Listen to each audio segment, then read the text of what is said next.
Three, two, one, and we're live. Thanks again for tuning in to another episode of the Village Made podcast. My name is Mavel Heimuli, and thanks for tuning in. If this is your first time, please consider subscribing.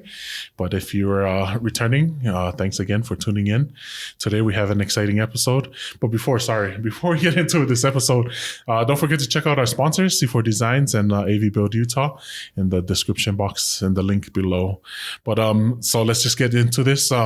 Today we have Kamalei Brown. And I guess just to begin this whole conversation, I had interviewed, or when I was on the podcast with Oretta Tupola, she had originally mentioned these things and this discussion that we're going to have today. But at that point in time, it was a couple episodes back that I maybe wasn't ready for these conversations. And not that I wasn't aware, or I knew that these things were happening and occurring, but at that point in time I wasn't ready. But now that I look back on the conversation that we had with Oretta, that just kind of springboarded me into why we're having this conversation today. And I wish that I would have been ready back then, but everything happens in its own timing. And today the perfect time happened to be with Kamalei, and I'm just grateful that you accepted. Thank you. Wanted to come on and share whatever experiences that you have, and just kind of get this conversation rolling, especially for me, because this is something that I want to learn about. And just kind of how I mentioned earlier, in wanting to learn about these things, it kind of got overwhelming. Mm-hmm. But at the same time, it's just going at my own pace, and just like you said, like there's no one wanting me to be like at a certain place. Yep. Or wanting to know certain things. So thank you for sharing your time. Thank you for having me. For coming, and let's just get into it, into the culture part before we get into what we're talking about. But can we talk about the story of your names? Who named you, and the meaning of your last name? Yes. So my full name is Kamalei Falasel Daisy Brown. It's not like very long, I guess. But I was named by my aunt, who, she's not my aunt, but we call her my aunt.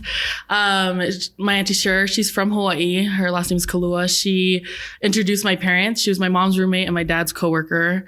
And she introduced my parents, and when they started dating, she jokingly, they thought it was jokingly, said when you guys get married and have a daughter, I'm going to name her. And they were they kind of brushed it off and thought it was funny. And then when I was born, she showed up to the hospital with 3 names, and the only name my mom could pronounce was Kamalei. So that's what I ended up with. From my understanding, it means precious child in Hawaiian, but if I'm wrong, somebody can correct me. And then Falaseo and Daisy are just my aunt's names. So my dad's sister and my mom's sister's names, and they're incredible women. So I'm super grateful that my parents named me after them. And then Brown is just the last name that we got from one of my great grandpas. His name was James Herbert Brown. He was a Balangi man who came to Tongan, and he ended up having children with one of the my great grandmas. So that's basically it about my name. It's not that complicated. I wish it was more interesting, but the cool thing about the Brown name is both a Tongan and Samoan name. Yeah, so there was just a whole family of Brown brothers who were traders and were bakers and things, and they just went, and I think that multiple brothers, one went to Samoa, one went to Tonga, and then one went to New Zealand. So we kind of have all the islands covered. So they're all related? Yeah, we're all related. Right. Yeah. So in some way or another, we're related. Even if we're Tongan and they're Samoan Browns, right. We're related. So that's cool. And can you talk about your parents, where they're from in their different islands, and what villages, if you know? So my dad was born in Tonga, and so his family's from Ha'apai and I think Matahau. And then my mom's was born in American Samoa, and she was raised in Falaniu, and then they both moved to America. And do you know that the story of the migration? Yeah, so my dad's family, they moved here. So they were born in Tonga, and then they moved to California first. They moved to San Mateo, Bay Area, and then they moved here to Taylorsville. And it was just for better opportunities. And then same thing happened with my mom's family. She was born in American Samoa. They moved to Hawaii first, to Laie, and had 2 more kids, and then moved to California to Compton, and then they moved here to Clearfield, Utah. So dang, that's cool. All for better opportunities. So. Yeah. Okay. And then where were you born and raised? So I was born here at like LDS Hospital in Salt Lake. And then I was raised in West Valley for like till like I was 8 or 9. And then the most of my life I've spent in Lehigh. My family moved to Lehigh, Saratoga Springs, and I've just been there since. So what was childhood like for you, both in West Valley and then in Lehigh? I feel like I was raised differently than most Polynesian children, just because, well, at least in America, just because I didn't go to public school. I was homeschooled. Wow. So my parents had just started their foster care company, and my dad was going through his master's at the U. And so we were homeschooled. My family, we went like maybe like to kindergarten, and then like halfway through the year, my mom would just pull us out just because she didn't like the curriculum there. And so, yeah, I was definitely raised differently. The social aspect of like my village was more like just my immediate family and then my first cousins. And that was basically it. And then whoever was on my team, which was my cousins, like my sports teams, is the only time we really got out or church. So and then moving to Saratoga Springs, where we were more minorities than in West Valley, where there's more diverse populations. It was cool to learn more about our culture, but also like be the representation of our culture, because there was definitely a lot of stigmas growing up. Speaking on stigmas, can you talk about a little bit, what those were? Yeah. Moving to, well, I just think in general, where as Polynesians, they see like professional football players or volleyball players or basketball players, and they just assume when they see you like, oh, what sport do you play? And like growing up, it was easy because we did play sports, so we're like, oh, we play volleyball or we play basketball, and so that's what we did growing up. And then it wasn't until I think like middle school or junior high, all of us, like me and my siblings, there's 4 of us, my brother decided he wanted to dance. And so like, the Tuita boys, yeah. And I don't know if you know the Terfitis, like the Terfiti girls, like they all danced, at Center Stage here in Orem, at the studio as the same as, the Tuita boys. And, my brother loved dancing with them, hip hop dancing with them. And so when my dad, my brother went and was like, I don't want to play basketball anymore, I want to dance. My dad was like, you want to what? So, but then he ended up getting a scholarship for it, and till we were state. Cool.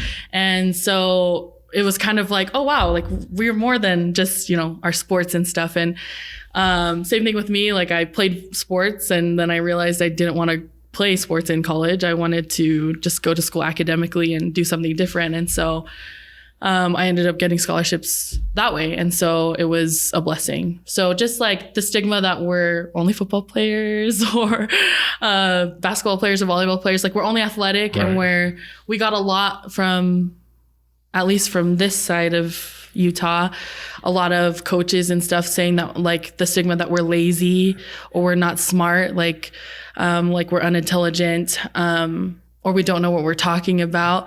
Was really hard growing up, but changing that stigma with just like who was in our friend group and our cousins and my siblings, just changing their views was awesome. And so it was a good experience to learn that we're more than just what people say we are.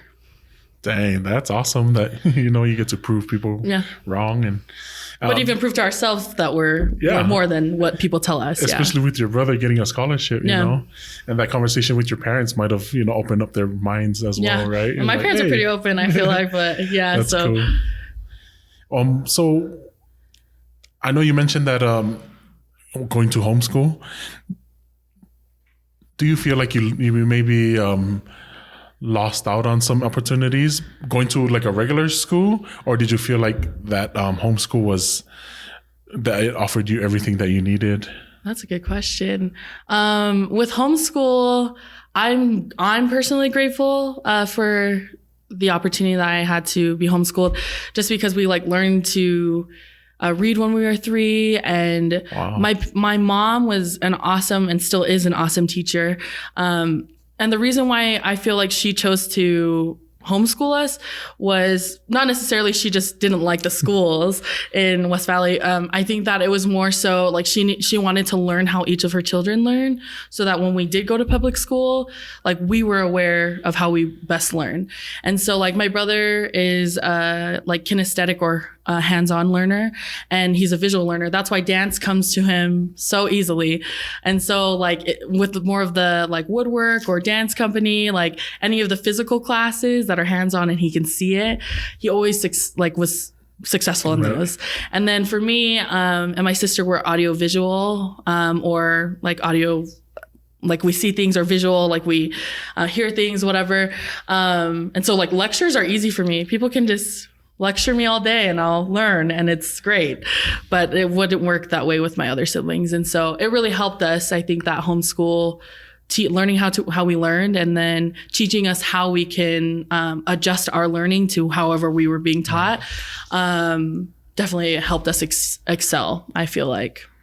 But I do think that we did miss out on a lot of things. Like I did used to go to school with a lot of my first cousins growing up. And then when we ended up moving back to homeschool, the only time we saw them was family, stuff, or sports or church. And so I feel like I did miss that aspect, but my parents made it up with other social opportunities, like working for our family company and learning how to individually socialize with people. And so we learned a lot of different skills than most people did just going to public school. Man, that's crazy, because I feel like at least for me at this point in my life, I feel like your mom was ahead of her time in teaching you guys, the different ways that you guys learn, because I feel like that's an important thing. And I didn't learn that until I went to college, that I was just like your brother, hands-on. Yeah. And so I feel like that's why football was easy for me, or football is easy for Polynesians, because most of us are, visual learners. Even like in the workspace. Like construction or whatever, like it's just so easy for us sometimes, just depending on how you learn. Which makes sense, because, that's how culture is passed on to us. Like, you see someone doing it and you go follow them and do what they're doing, whether it's doing the fouls or doing the, the different, whatever chores are around, that's how your responsibilities. They don't actually like sit you down and like tell you how to do things. You're supposed to learn, figure it out. Visually learn, visually watch someone, and then you have to follow their footsteps. So I think that's cool that, your mom was able to do that for you guys. And when, I guess education is important. And you had mentioned that your dad got his master's. Yeah. Man, that's kind of cool that, for someone moving from the islands, to get his master's. And was education an important thing growing up for you guys? And how far did, education, was taught to you guys and expected, I guess, in the home? Yeah. So my dad's the first in his family I think he's actually the only one right now, like out of his siblings, that actually got his degree, like went to college and got his degree. And but all of my uncles and my aunts, like they are so versed in like the things that they do. They're very, very intelligent. But yeah, growing up, my dad always said the expectation was like, you guys have to be better than we were. It wasn't like you have to be this. But he always just said like, if I go to school and get my master's, that means like you guys have to do something better. Like either have the experience of a master's or get a PhD. And so growing up, we're like, oh man, we got to go to college. What are we going to do? Right. But I'm super grateful for it. I think that education is power, knowledge is power. But like I learned through my dad and my mom that like applied knowledge is power, right? It's so easy to know a lot of things. We can know everything in the world, everything in the book. But what really makes a difference in people's lives and what makes a difference in our communities is applied knowledge, when we actually do something with it. And so, education was really big. When my dad was going to school for social work, his MSW, he had his company in foster care, and he was applying those things he was learning. He focused more on helping the minority children who didn't have homes and putting them in good minority homes so that they could succeed, because they're not just troubled children. They're not just drug dealing, like children. Like they can be more than their parents were, or more than their bad decisions. And so I really appreciated that education, and my mom too, just teaching us at a young age. So dang, that's crazy that, education is important, and like you said, knowledge is important. With it, I guess in this day and age, with technology, and the age of information, with everything you can find on YouTube or Google, like you're talking about, the information is out there.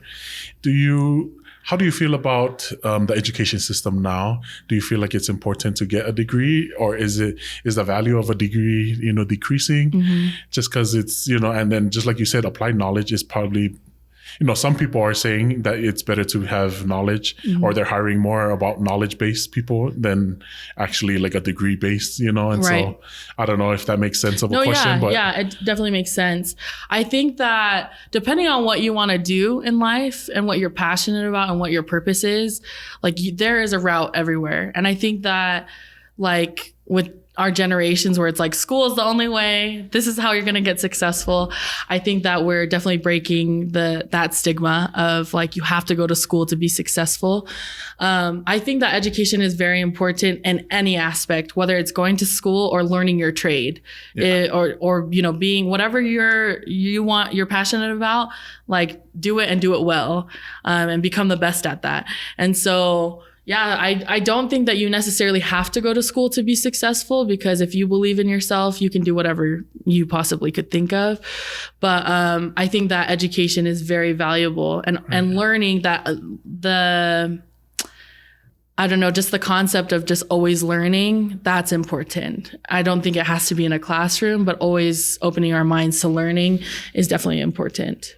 I like that. Yeah, just lifelong learning. Yeah. Yep. And then the day that you think you know everything is the day that you should go back to school. Yeah, exactly.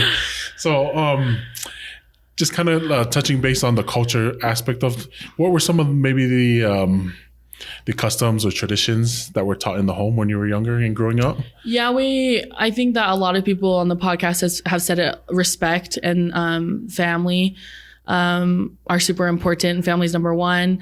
And then just respecting our elders and others. Service has always been big in our family. Education has always been good in our family, or big in our family. But yeah, I think that like just respecting others and culturally,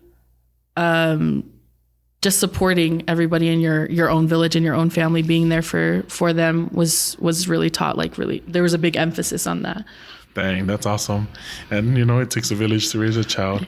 Yes, and so, it does. For you, what do you think as Polynesians we have to offer the world?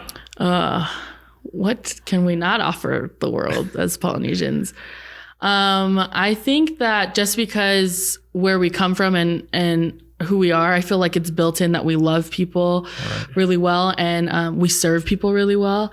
And so I don't know, I feel like there's a lot of people in the social work space, or like we end up doing jobs that serve people or love people.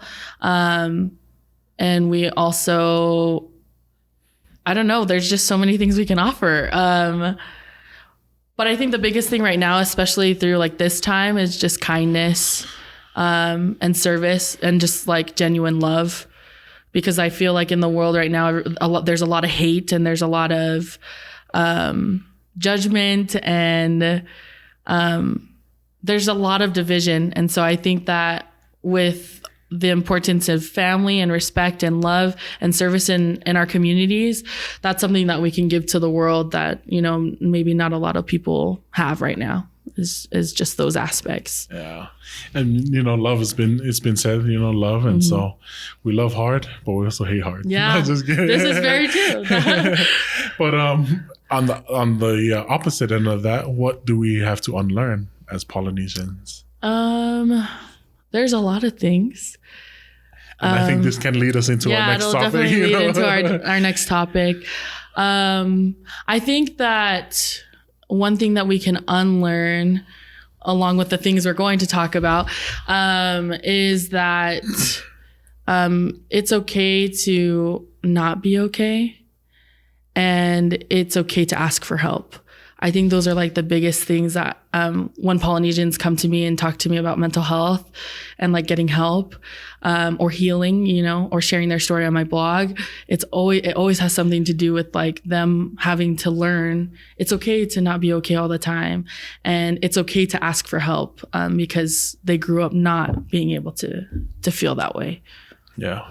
Dang. And then in leading into this topic, that we're going to get into, which is like learning to have the conversations of the hard topics, but I mean, I guess for me, if whatever, I say, because I'm still learning about this, if it comes off like unempathetic, or if it comes off as you're fine. like, whatever it may come off as, like, whatever, I apologize, but I'm learning. And so I'm just excited and, ready to learn about this. But I think for you, how did you get your start in this field, I guess, of like, not only mental health, but also like healing, and also of, just learning to have these conversations. Yeah. So personally, I struggle with depression. And so I've known that since I was like 15. And my dad's a licensed social worker. So he's licensed to give therapy, and he does addiction recovery now, programs now for others. And so, when I started, my dad is the one actually that started asking questions like, how are you feeling? Why do you feel this way? And he was just kind of picking my brain. And I honestly didn't know like why I was feeling these different feelings. And so he kind of opened the door for me to get help, like to go and see a therapist, and to open up to my family. And so for me, it wasn't hard because my family knows, right. Like it wasn't something taboo. We actually talked about it.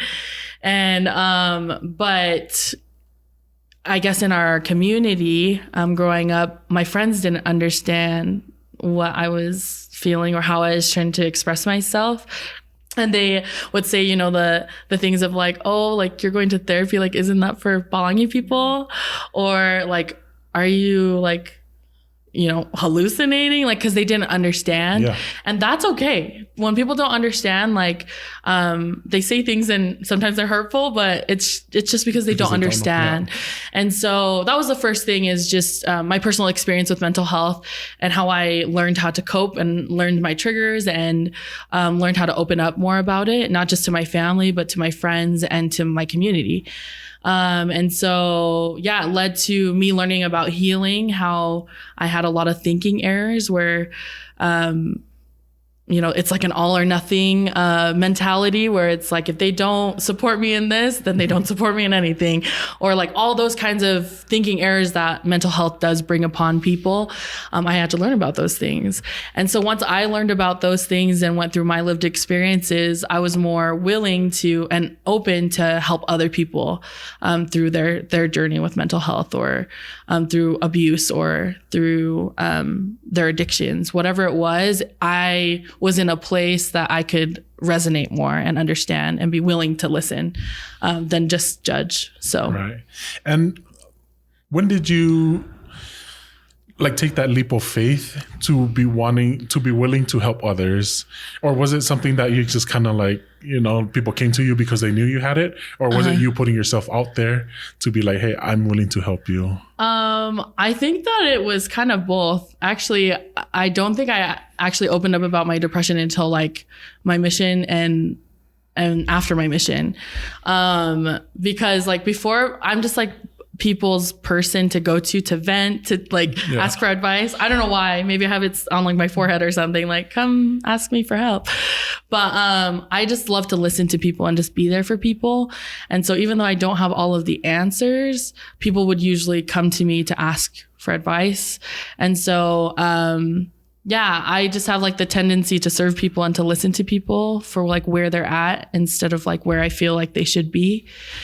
And so, that's what kind of like sparked that, is like serving my mission. And I always grew up thinking I was going to do therapy because my dad, and then I was like, oh, I do not want to do therapy. I feel like I do it in my life already. So, I don't know if I want to do it as a career. And so, I came back from my mission, and I ended up finding more passion and more love in educating people and helping people find their own help rather than trying to be their help. And so, that's what kind of motivated me to start the blog and to, I'm on the team for Polys and Mental Health, the organization, and I'm helping Global Shapers. It's another group that is in the Pacific that they help young people my age break barriers and break stigma. So it's been awesome to be a part of that and to learn from them, and to also like help other people. And can you talk about your blog, where people can find it? Yeah, and what it's about?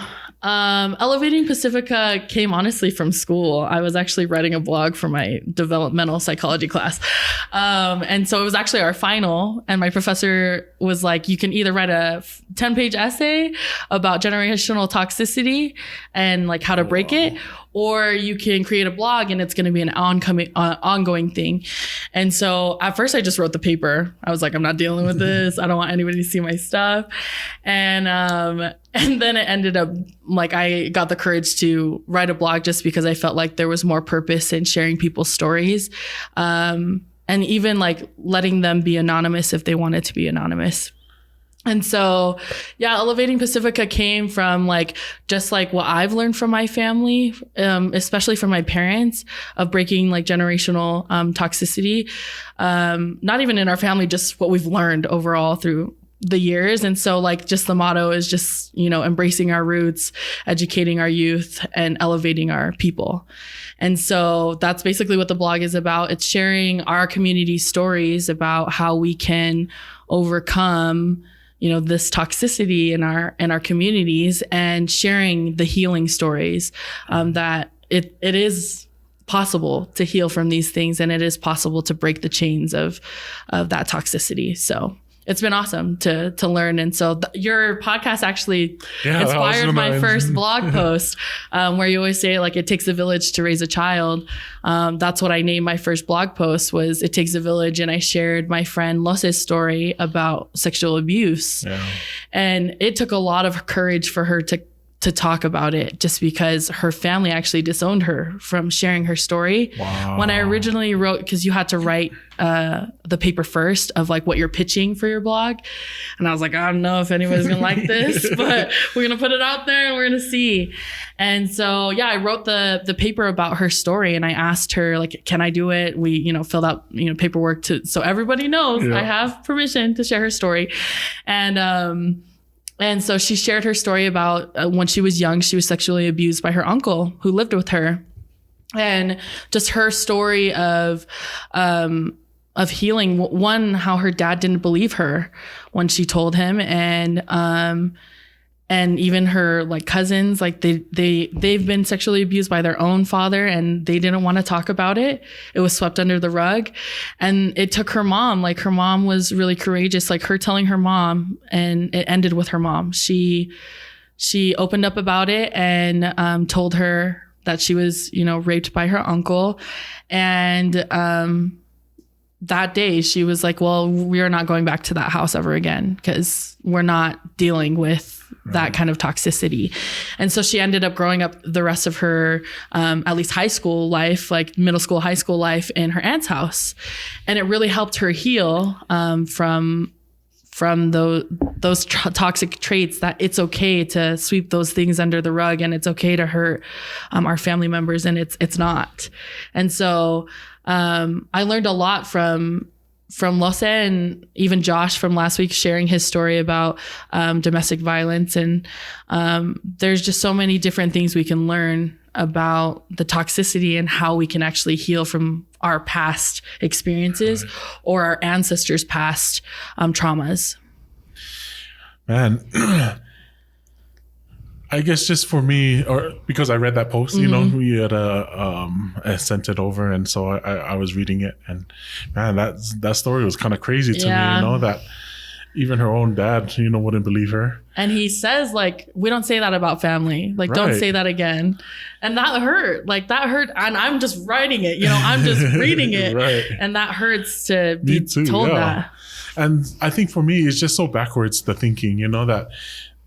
And then I guess this is why I always ask about our family names, like what does your name mean and stuff, because that's something that in our culture we hold in high regard, right? Is our name, and we don't do anything to ruin our last names. But we all go so far as to sweep things under the rug, or we'd be like, family doesn't talk about that, in order for us to save face, or like so we don't ruin our own names. And for me, I think that's this is obvious, it's backwards thinking that we're okay with suppressing the victim, but we're okay with hiding the the person that did it and Yeah. the abuser. Yeah. And so I think that's something that we have to unlearn, right? Yeah. And so, it's just just a whole backwards thinking, and that's a lot of, like you said, toxicity, that we have to unlearn, and we have to actually like call out and have those guys be held accountable.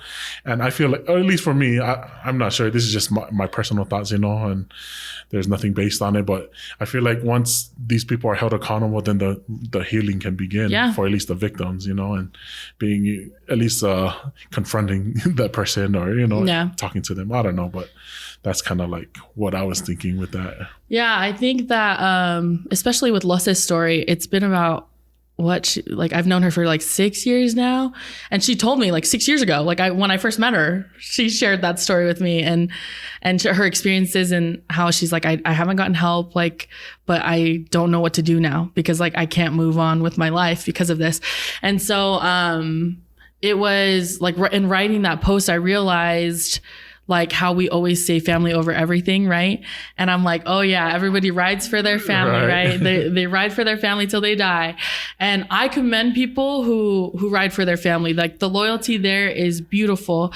But just like what I wrote in the blog is like, there's two ways it can go.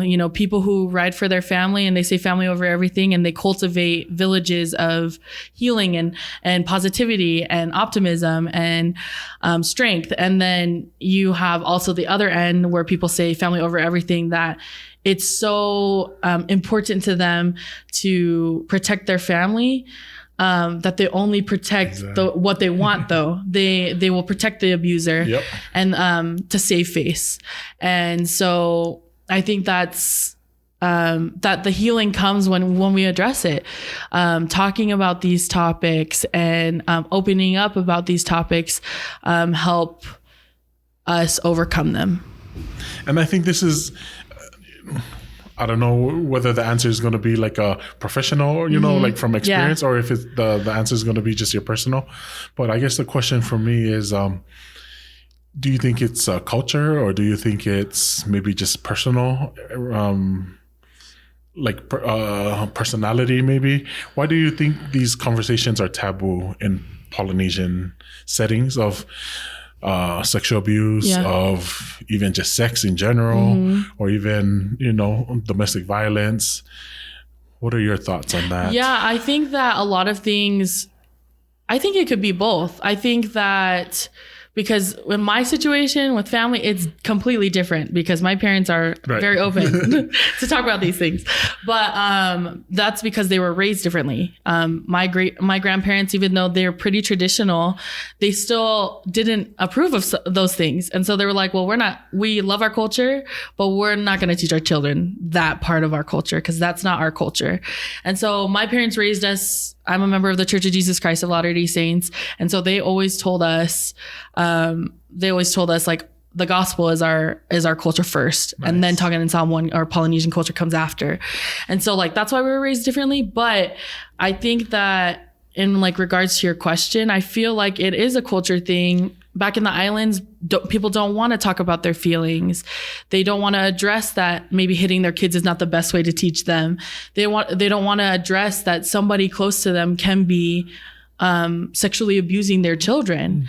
They don't want to talk about pornography and how it's a problem.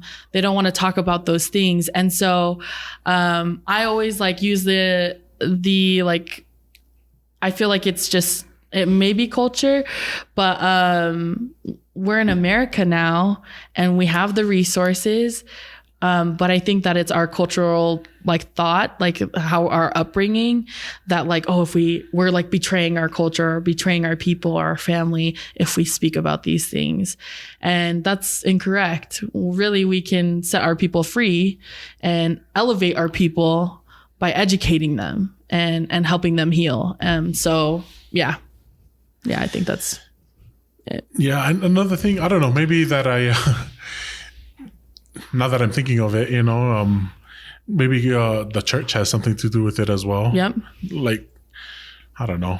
I was just thinking maybe because, in in the church, we're not like everybody looks down on pornography or looks down on sex, you know, like if you don't get married in the temple, then you're just like this outcast, you know? And so maybe it just kind of starts with that, you know, of just kind of like it's our core pushing beliefs. them away. Yeah, it's our core beliefs. Honestly, there's not just with the church culture, but also because it's the culture in the church is completely different from the actual doctrine in the church. Right. And it's very similar to our culture. Traditions are very different from culture.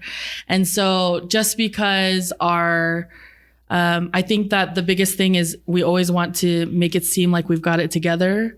We always want to make it seem like outside, our family's doing great.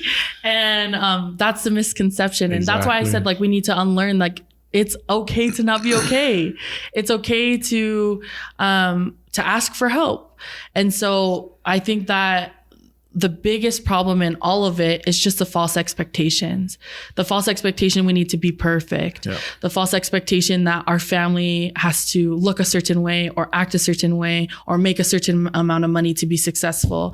And so all of the false expectations of definitions we put on ourselves of how we should be, what a Tongan or Samoan is supposed to be, how they're supposed to contribute to the world and carry themselves, those false expectations is the toxicity. Mm-hmm. When we actually address our realities of how we are right now and how we can be, that's like when the healing and the conversations can come.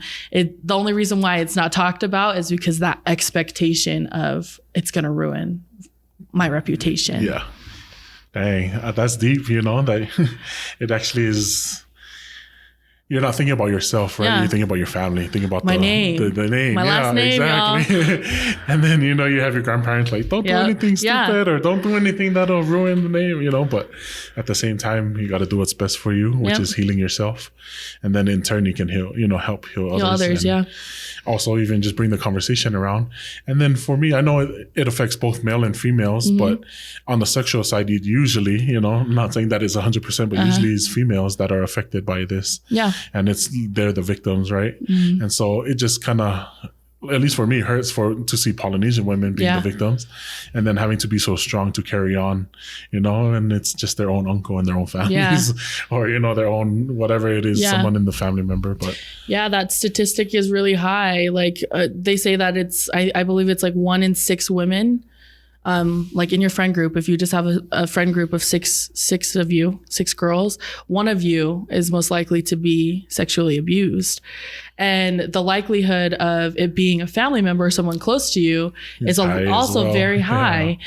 And so it's so unfortunate, the statistics, but I think that it's important when we talk about it, we educate ourselves, obviously, then we can stop that.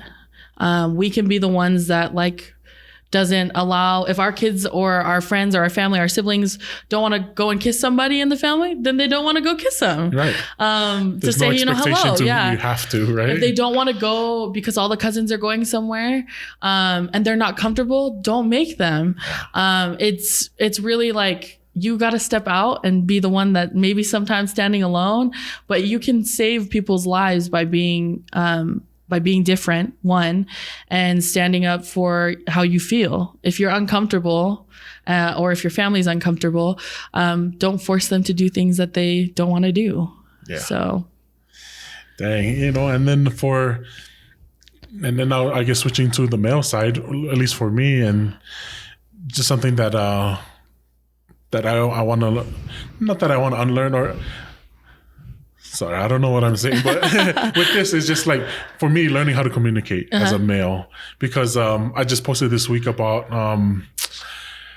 with Lala, you know, him talking about being, you know, a slave to your masculinity, which for guys, you know, like, you don't want to be looked down on, or you don't want to be looked as weak.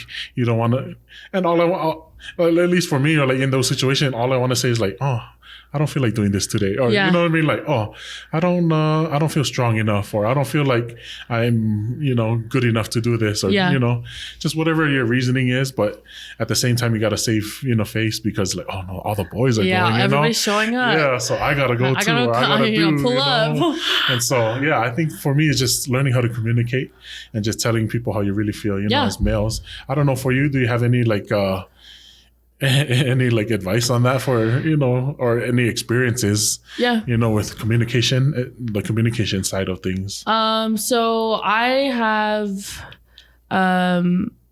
really awesome brothers. I have 2 brothers and then my dad, and they're awesome. Honestly, I'm so grateful for them. And I'm also grateful that they're honest, because a lot of my guy friends or my cousins, like, they don't want to talk about their feelings.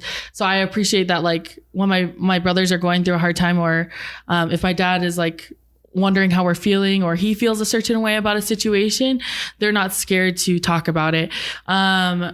But that my experience is so different from other people. And so I always ask them, I'm like, why do you talk to us about it?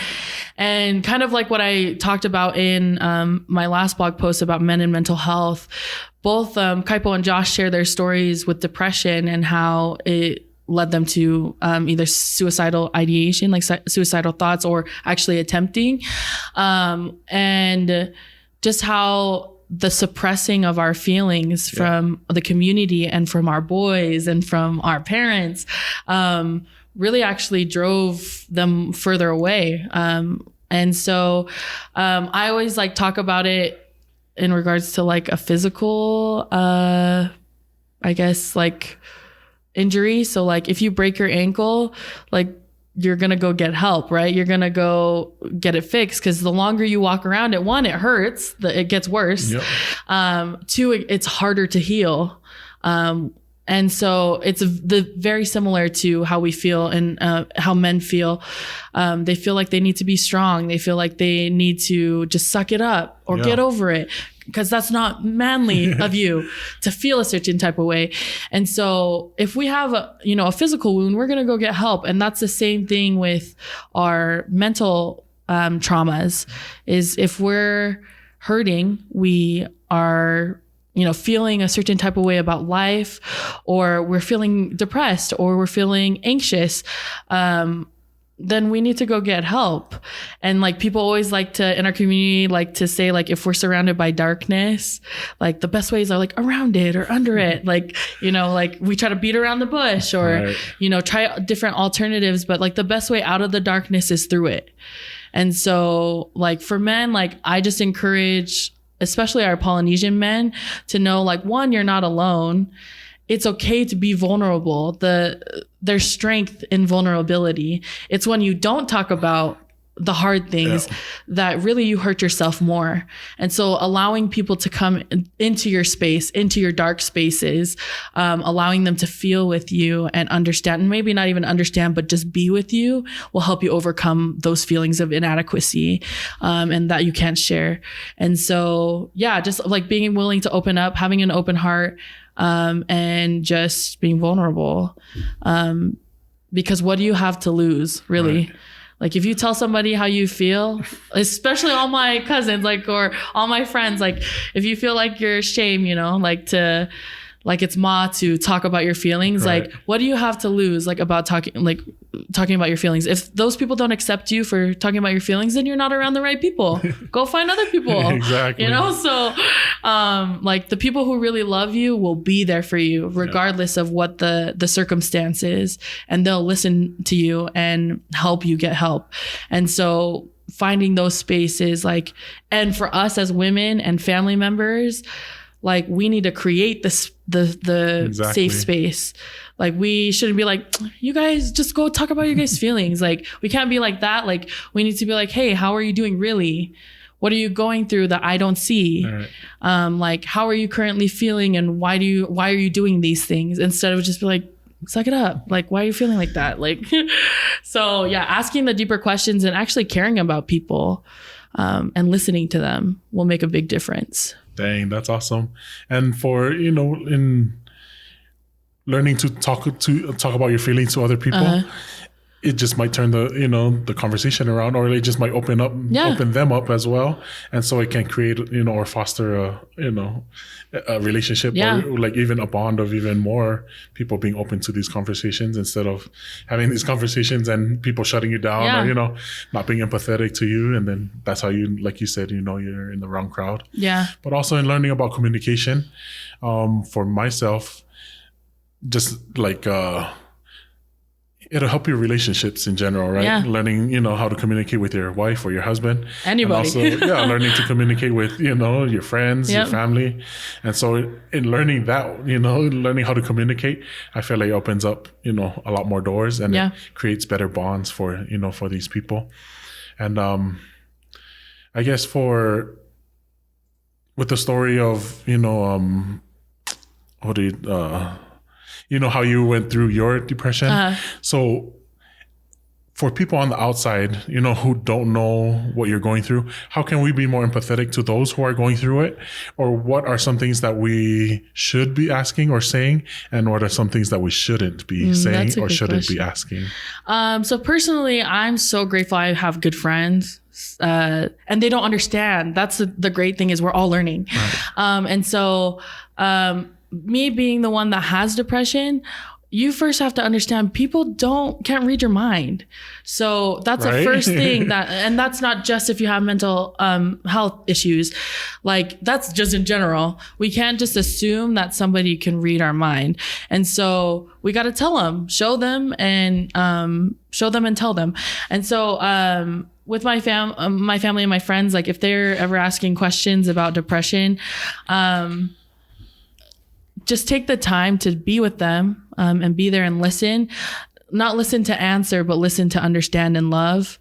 That's a big thing, because I think that we're like, oh, what should we say to fix it? Like fix her, or, like if she's feeling sad or she's feeling a certain type of way. Like usually when somebody's opening up to you, people have that tendency like, what should I answer?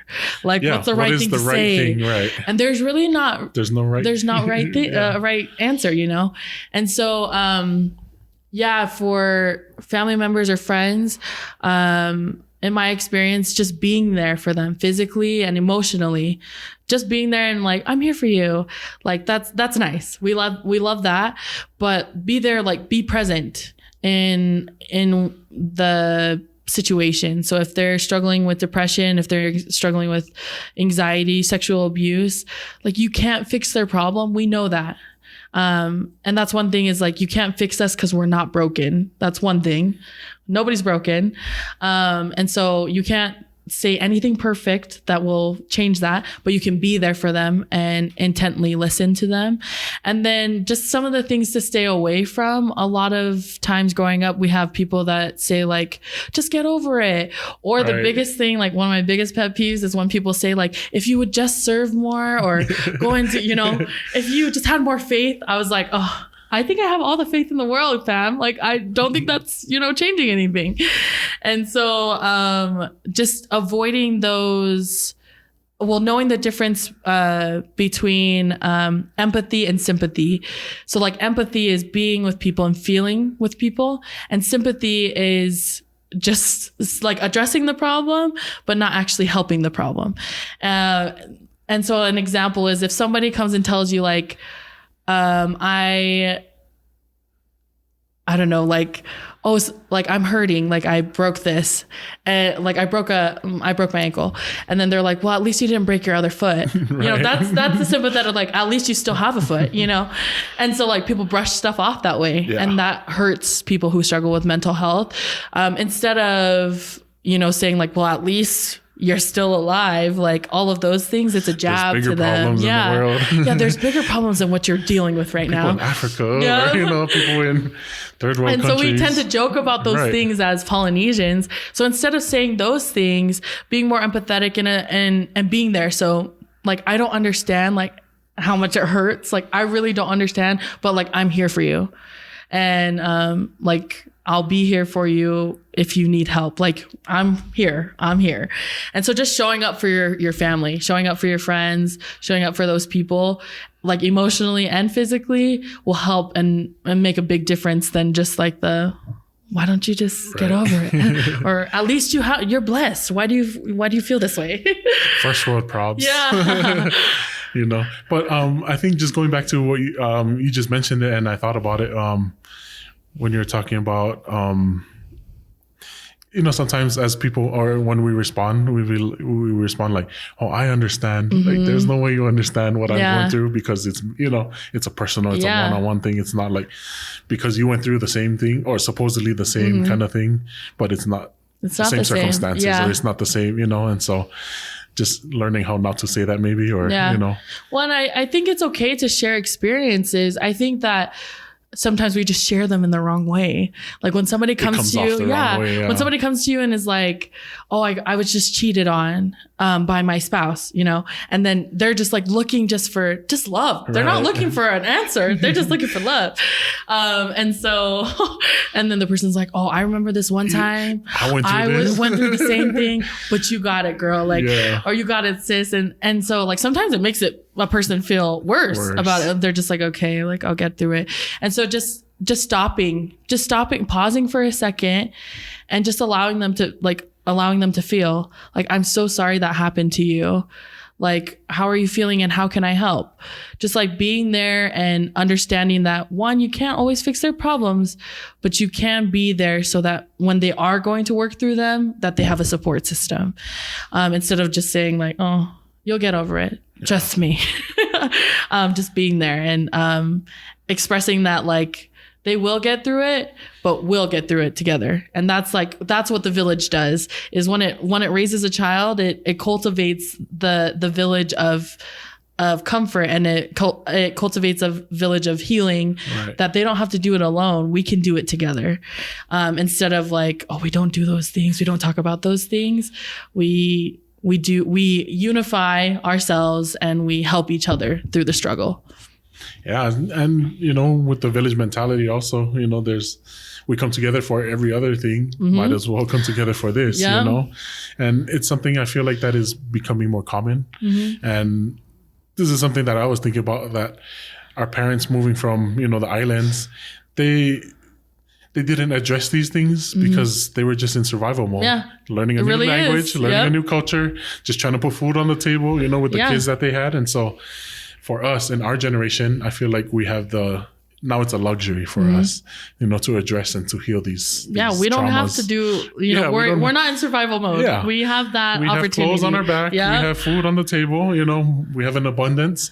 Whereas our parents, they just living paycheck to paycheck, or, just whatever their circumstances were, they were just trying to figure it out, trying to survive. And so the last thing on their mind was trying to heal these traumas, They were just like, that's how people are. That's how we are. That's how our culture is. Exactly. And so like just changing that mentality that like nobody is the way that they are. Like everybody is capable of change, and even cultures and people, we are capable of, I guess what somebody else said on one of the podcasts, that like the culture is evolving, right?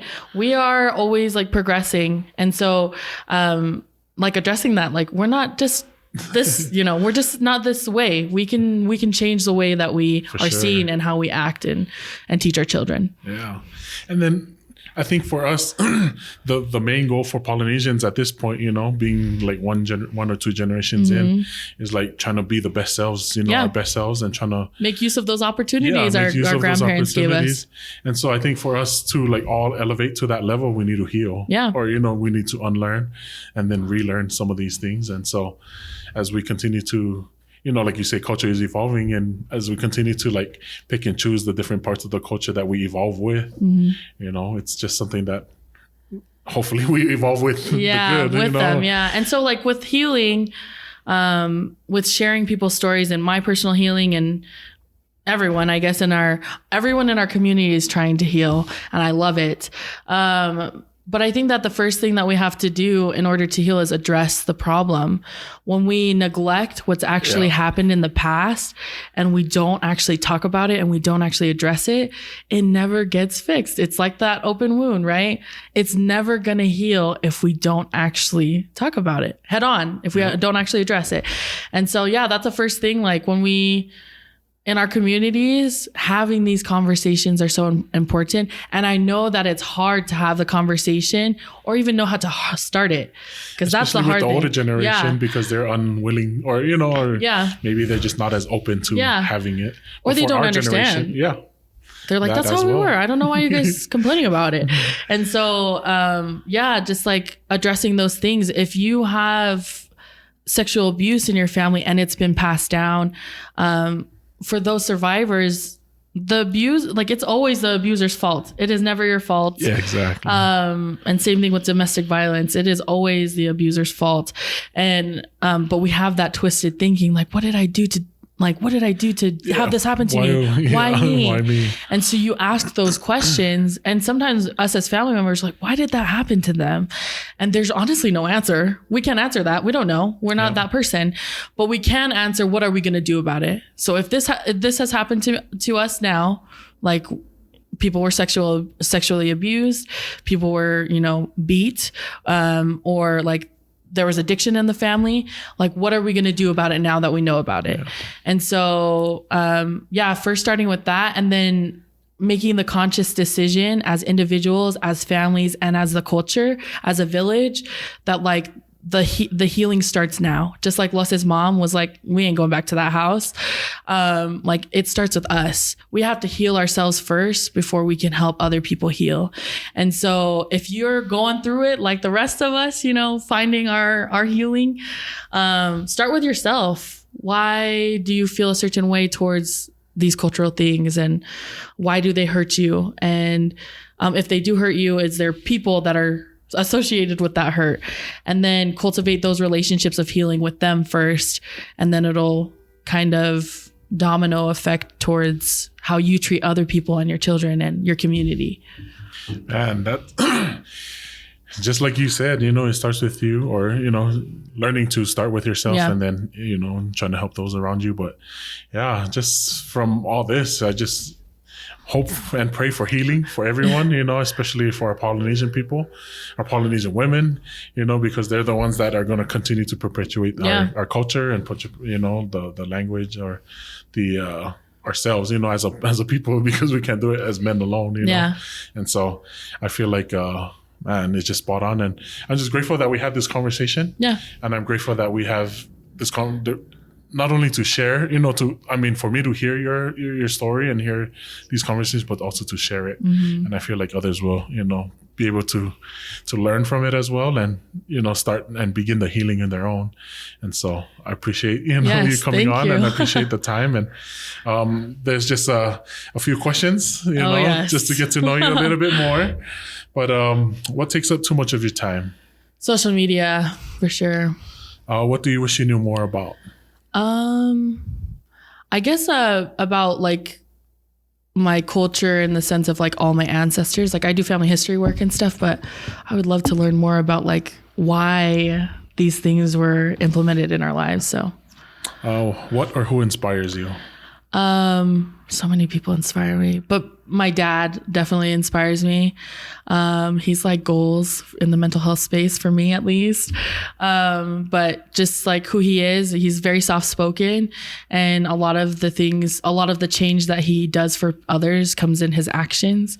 And so I definitely look up to him in that. Dang, that's cool. What are some things that you had to unlearn? Pride, that I'm not always right.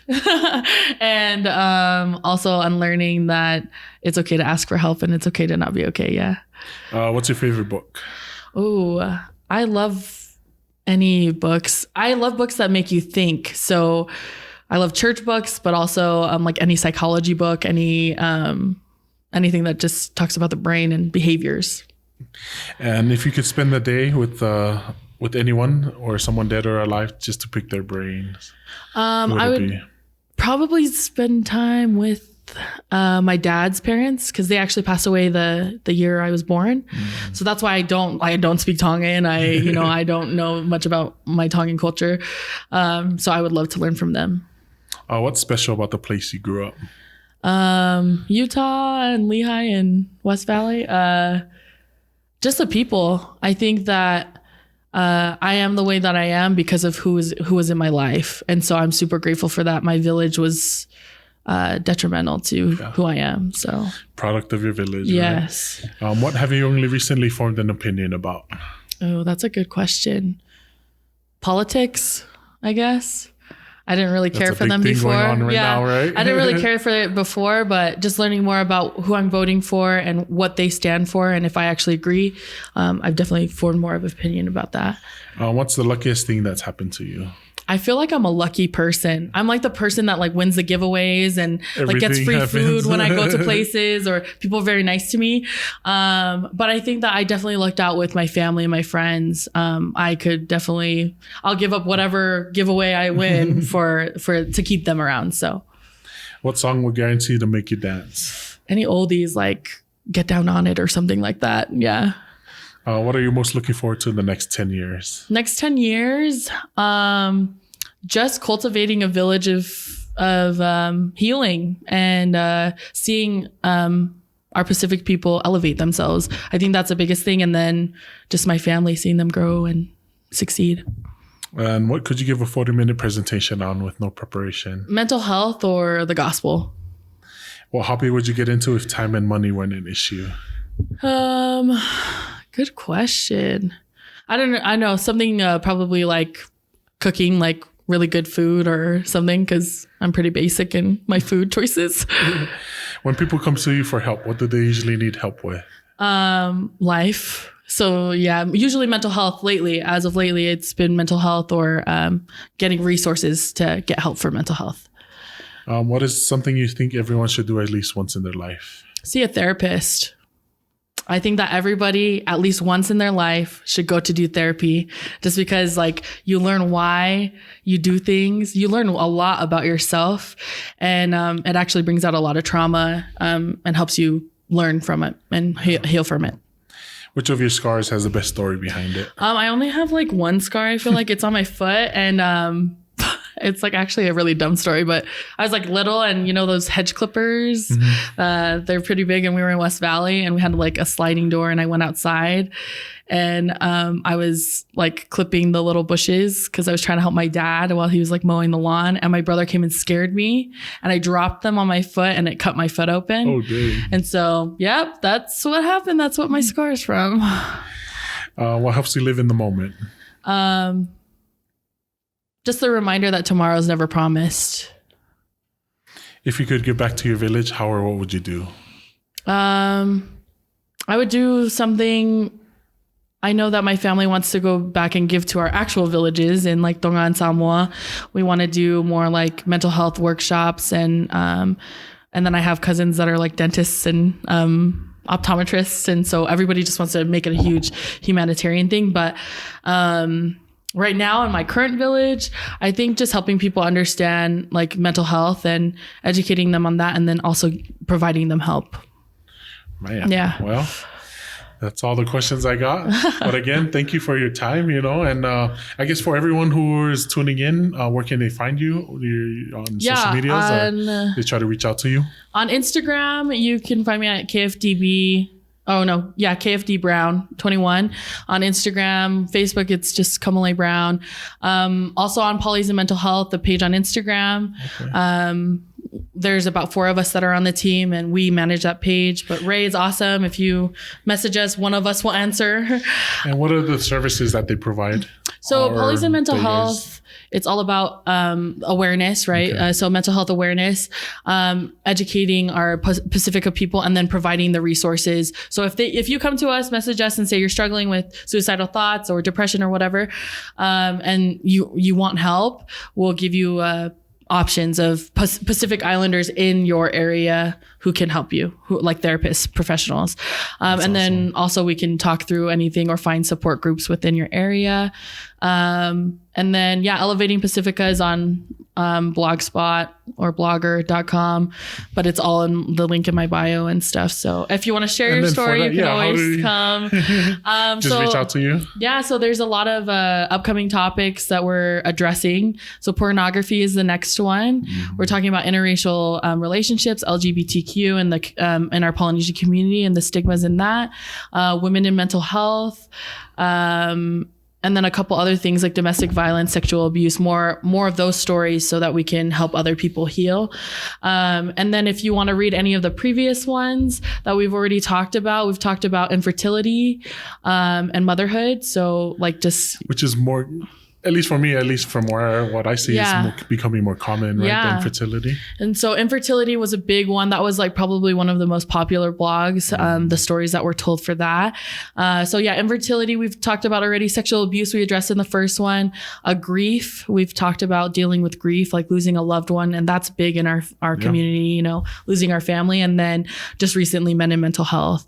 So we're having the hard conversations. If you're willing to share your story, just reach out to me. I'd love to share your story. You don't, it can be anonymous too. You don't actually have to share your face or your name. We can always change those things. So, but yeah, I'm willing to share anyone's story, kind of like you're willing to share other people's stories as well. Dang. Well, again, I appreciate the time. Yes, thank you. All the best in everything that you're doing. And thank you for what you're doing, especially for our Polynesian community, you know, and trying to heal. Yeah. And so, yeah, if there's anything else that, you know, you would you'd like to mention? I think that just the one thing that it applies to anything when it comes to healing is, like, I say it for depression because that's my thing, but you can put whatever you want in there if it's sexual abuse or pornography, whatever. So they always say depression thrives in secrecy and it shrinks in empathy. And so that's the same powerful. with everything. And that's like my biggest message is like abuse thrives in secrecy, but it shrinks in empathy. And so if we can share our stories with people and be there for people who share and believe when they tell you their story, believe them and get them help. If you have those resources or give them the help, you know, lead them to the way that they can find help, we can definitely shrink these issues that are in our communities, and they will no longer thrive within them. So that's my biggest thing. Wow, that's powerful. Well, no better note to end on than that. But again, thanks for tuning in to another episode of the Village Made podcast. From my village to yours, it takes a village to raise a child.